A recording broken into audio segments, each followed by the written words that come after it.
Olá pessoal, tudo bem? Eu me chamo professor Tiago e estamos iniciando mais uma aula da Escola Municipal para Aulas Digitais do Recife, uma aula para educação de jovens e adultos, módulo 4.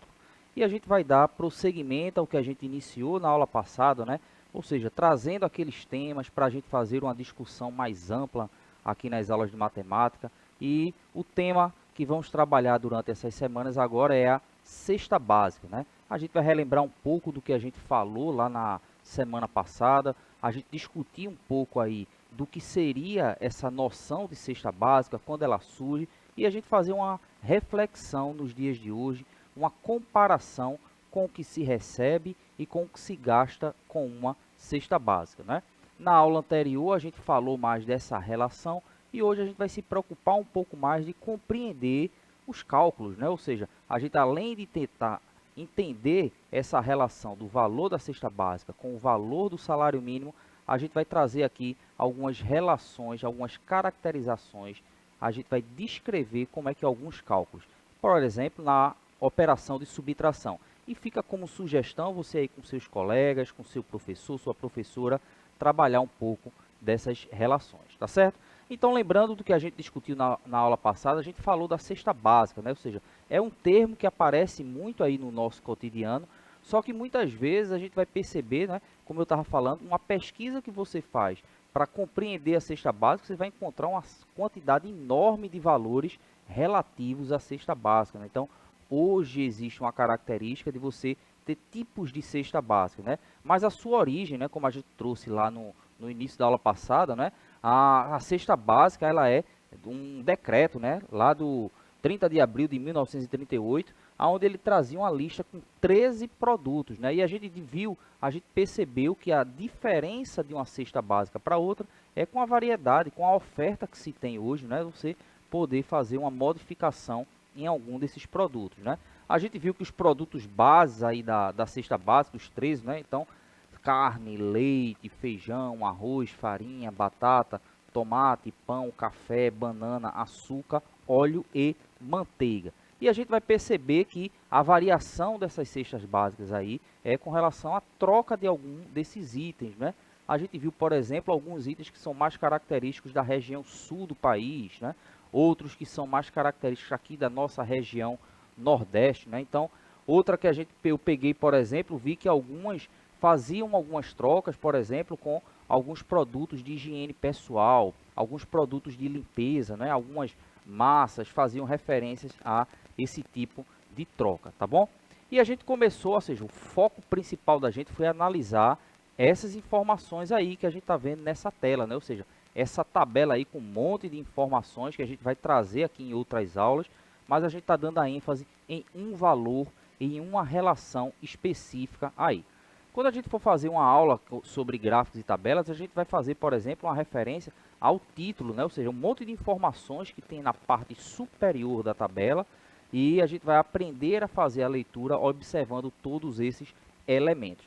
Nesse caso aí, essa tabela indica uma pesquisa feita em 17 capitais do Brasil com relação ao custo da cesta básica nessas capitais com relação ao valor do salário mínimo, certo? Então a gente vai destacar alguns elementos aí. Então, por exemplo, destaquei ali a cidade do Recife, a cidade onde a gente mora, né?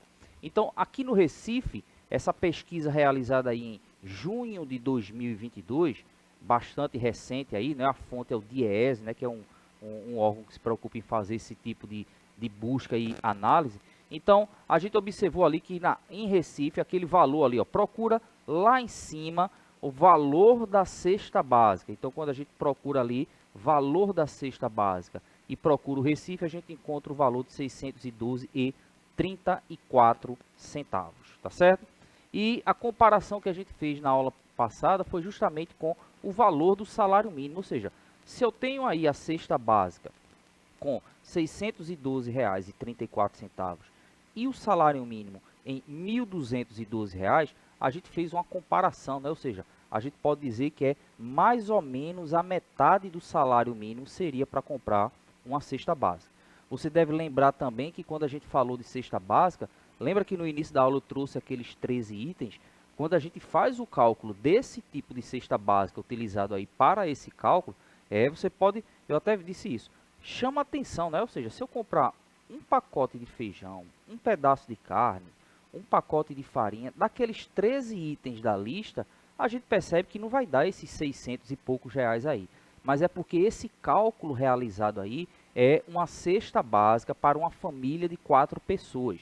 Então, uma família de 4 pessoas, o cálculo é feito a partir daqueles 13 produtos, só que numa quantidade maior, porque agora você tem 4 pessoas, tá certo? Então, a diferença que você vai encontrar também em algumas cestas básicas, quando você pesquisar aí, é esse detalhe. Você está fazendo o cálculo de uma cesta básica para uma pessoa, para 2 pessoas ou para mais pessoas. Nesse caso aí, o valor é para uma família com 4 pessoas, tá certo? Então, por isso que a gente está tomando como referência esse valor.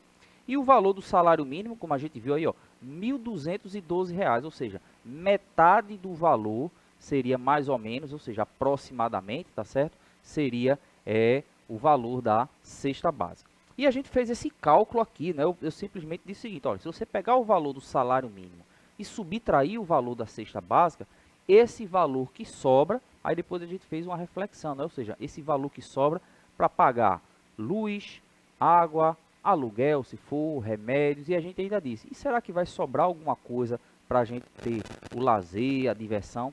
E esse cálculo aqui, né? Então, é importante você compreender a lógica utilizada para fazer esse tipo de cálculo. O que eu vou fazer aqui na aula agora são referências para que vocês aí façam com calma, passo a passo, o que vocês geralmente acompanham aí com seus professores, suas professoras, com relação a esse tema. Então dá uma olhadinha. Quando eu preciso fazer uma subtração, aqui eu não estou ensinando passo a passo, a gente vai fazer em parte. O que eu estou ensinando aqui é simplesmente uma organização na hora de você realizar um cálculo. Então, por exemplo, se eu quero fazer R$ 1.212 menos R$ 612,34, a gente inicia o cálculo sempre pelo número, pelos valores mais à direita, né? Ou seja, os valores que estão lá do final do lado direito é onde a gente começa a fazer o cálculo. Seja isso na adição, na subtração, tá certo? Você faz esse tipo de organização, começando lá pelo lado direito. E como é que a gente faz o cálculo? Ou seja, sabendo que é uma operação de subtração, já tivemos aula aqui onde a gente falou do significado das operações. Então, quando eu estou fazendo uma operação de subtração, eu posso pensar de duas formas. Eu posso pensar de um jeito de retirar uma quantidade, subtrair uma quantidade, ou eu posso fazer no sentido de uma comparação, tá certo? Então, nesse caso aqui, olha, a gente está tirando de 1.212 R$ 612,34. Então, eu estou retirando esse valor. Mas na hora que a gente vai fazer o cálculo, eu também posso pensar num jeito de comparar essas quantidades, tá certo? Então, como sugestão aí para o debate em sala de aula, como é que a gente faz esse tipo de comparação, certo? O que eu vou fazer aqui é simplesmente o seguinte. No caso aqui, eu posso comparar 4 para o número que está em cima. Só que você pode dizer, poxa, professor, ali tem um zero em cima, então eu estou comparando para o número de cima. Lembra daquela história de pegar emprestado, desce não sei quanto? Ou seja, aquilo ali a gente vai fazer na nossa próxima aula de uma forma organizada para você compreender a lógica daquele tal de pegar emprestado, ou então lá na adição, sobe 1, sobe 2, ou seja, o porquê faz, porquê dessa relação aí. Então, no caso aqui, a gente pega aquela história do pegar emprestado, é o 4 para 10, 6, certo? Esse exemplo é que vai voltar na próxima aula. Quando eu vou para o outro, aí você diz, poxa, professor, se naquele primeiro ali, 4 para o 0, que virou 10, foi 6, por que aquele outro ali, 3 para o 10, também ficou o mesmo 6? É desafio para você aí me explicar essa lógica aí. Na próxima aula a gente vai trazer justamente a explicação sobre esses elementos aí, né? Ou seja, por quê, né? Não é muito lógico no primeiro momento, mas quando a gente tenta entender a estrutura da operação, que é o objetivo da gente na próxima aula, a gente fazer isso, compreender essa relação entre esses valores e o que a gente chama do algoritmo, tá certo? Ali quando eu fizer 2 para 2, aí você pode dizer, espera aí, professor, era 0, por que foi 9? Ou seja, a lógica que está por trás ali é justamente dessa coisa de você compreender a operação, o sistema de numeração decimal, que já foram temas das nossas aulas aqui, ó. O outro também, né, 6 para 2, ou seja, porque foi 9, ali, desculpe, 1 para 1, porque foi 9 de novo, né? Então, esse valor aí, que é o valor da subtração, que a gente vai se preocupar na próxima aula. Mas voltando, o que é que esse valor representa para o tema que a gente está estudando, né? Lembrando que R$ 1.212 é o valor do salário mínimo e R$ 612,34 o valor da cesta básica. Ou seja, retirando o valor da cesta básica, vai sobrar R$ 599,66, ou seja, aproximadamente R$ 600 para a gente fazer aquele tipo, aquela comparação com o que a gente discutiu na aula passada. Ou seja, vai ter que sobrar esses R$ 600 aí para a gente pagar aluguel, se for necessário, a luz, a água, remédios e se precisar fazer aí, não é? Ou seja, um lazer, um passeio, ir com a família para um determinado local. Então a gente percebe que são valores que ficam bem apertados, tá certo? E a gente também trouxe um tema na aula passada que vai servir de reflexão para a gente também nas próximas aulas, né? Ou seja, qual seria o valor ideal para um salário mínimo? Então, fazendo as pesquisas, né, como eu disse, eu encontrei esse valor para 2021, porque geralmente eles fazem em comparação ao período do ano completo, mas a gente vai perceber que o valor do salário mínimo em 2021 e em 2022 não tem uma diferença tão grande, né? Ou seja, em 2021 era R$ 1.100 e 1.212 em 2022, ou seja, é o que a gente costuma dizer que não houve ganho real, não houve aumento real. O que isso quer dizer? Matematicamente quer dizer o seguinte, que o que você comprava em 2021 com R$ 1.100 é praticamente, ou menos, né? Dependendo do valor aí do que a gente chama de inflação, é menos do que você compra com R$ 1.212, que é o salário mínimo em 2022, tá certo? A gente vai trazer esses temas também. Não é porque aumentou que vai dar para eu comprar mais, ou seja, aumentou de 1.100 para 1.212, só que o preço dos alimentos aumenta, o preço dos serviços, a luz aumenta, então tudo aumentando é como se você, mesmo tendo mais dinheiro, seu poder de compra ele é diminuído, né? Então, o cálculo feito aí, eu fiz até a comparação, né? Então, em agosto de 2021, o salário mínimo deveria ser de R$ 5.583,90. Qual é por base o que eles tomam? Ou seja, o valor que uma pessoa, uma família necessitaria para alimentação, moradia, saúde, lazer, uma série de coisas, uma série de serviços que a pessoa precisa ter, no caso aí, mínimo para que se tenha em comparação com outros países desenvolvidos, por exemplo, né? Então a gente percebe que em 2021 um salário de R$ 1.100, aonde deveria ser de R$ 5.583,90, ou seja, uma diferença de R$ 4.483,90. Então, percebe que o quanto falta ainda, né, para a gente chamar o salário mínimo de ser um salário que dê para a gente, como o nome já diz, ou seja, sobreviver minimamente, dignamente com um valor que seja necessário para tudo isso, tá certo?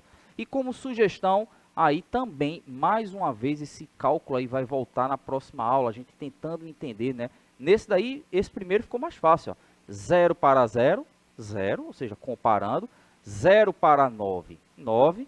0 para 3, 3. 0 para 8, 8. 1 para 5, 4. 1 para 5, no caso aí, esse somando desses 6 aí. Ou seja, nesse exemplo que a gente viu na aula passada, ou seja, eu estou somando ou subtraindo. O símbolo que aparece ali, 4.483. Lembra que a gente mostrou na aula anterior que quando a gente está fazendo esse cálculo, a gente precisa tomar cuidado, no caso aí, de quando eu estou comparando, eu estou subtraindo, quando eu estou somando, eu estou juntando, e a gente pegou o exemplo de que uma pessoa foi fazendo a comparação e no último número ela se trocou, ou seja, era para subtrair ou era para somar. E o que é que a gente chamou na aula anterior de fazer uma reflexão do que se tem como resultado. Não adianta eu ir fazendo o cálculo completo, certinho, e se lá no final eu cometi um erro, o que é que eu vou fazer? Eu simplesmente vou refletir. Por isso que é importante esse cálculo estar dentro de um contexto. Então, observa, veja se faz algum sentido eu ter 5.583, retirar R$ 1.100 e ficar R$ 6.000. Então, lembra que o mais importante é você compreender o contexto para o qual está inserido aí o cálculo, para que você no final veja o resultado fazendo sentido, tá bom? E as sugestões que a gente fez na aula passada foi também essa comparação com o salário e o tempo trabalhado, tá certo? Que a gente vai voltar na próxima aula compreendendo aí, ó, vai aparecer também a operação de divisão. Ok, pessoal? Um muitíssimo obrigado, um tchau, tchau e até a próxima.